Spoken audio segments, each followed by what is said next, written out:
called him a shepherd.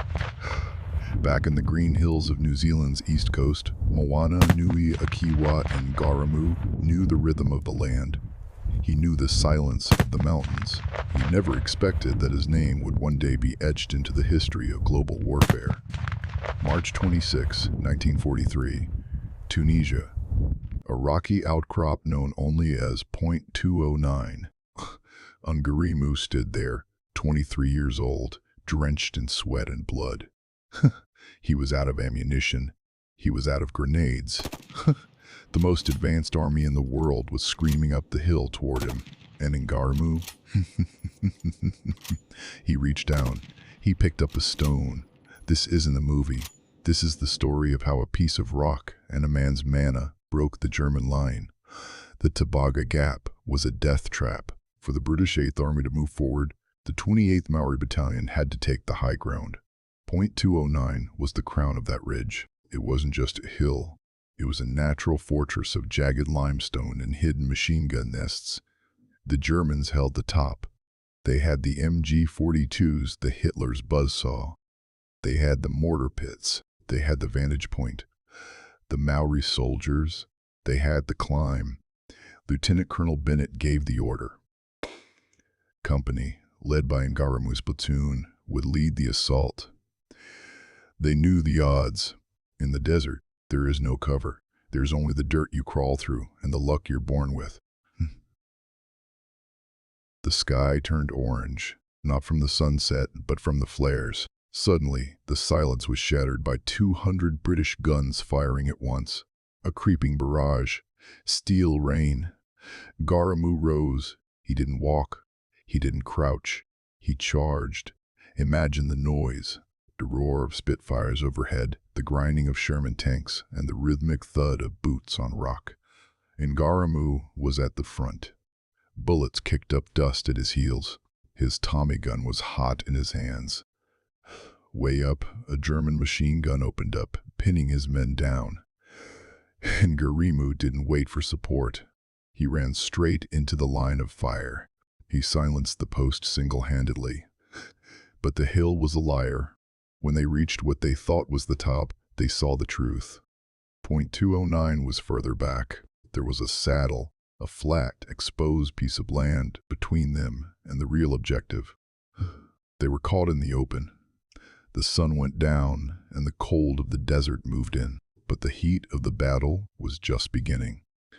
Ngarimu was wounded. A bullet had torn through his shoulder.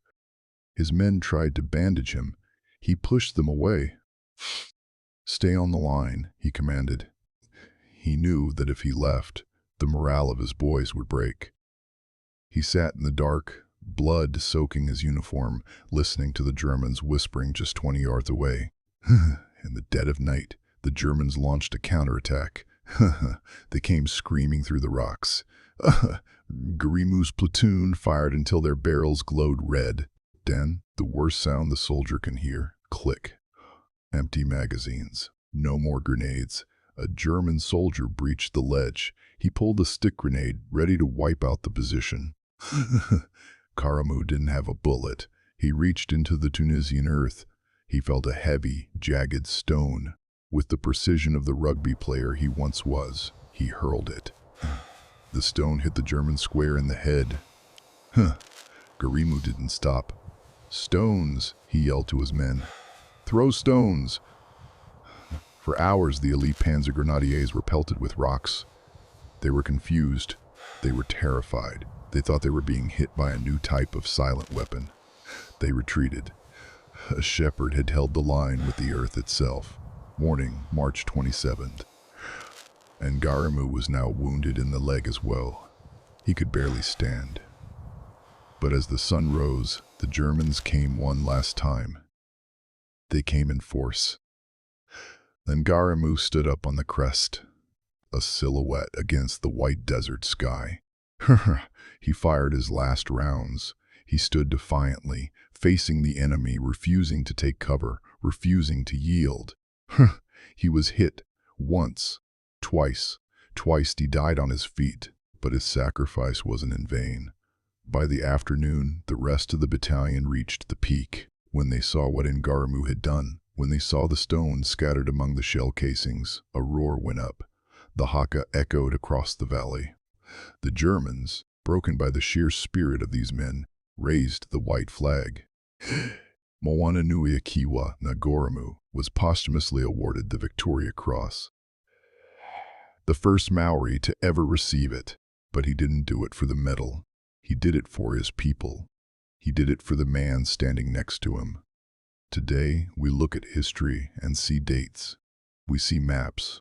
But Ngaramu reminds us that history is made of choices. The choice to stay when everyone else runs. The choice to fight when you have nothing left but a stone. What is your point 209? What is the thing you are willing to stand for even when the world is firing at you? Remember the shepherd. Remember the stone.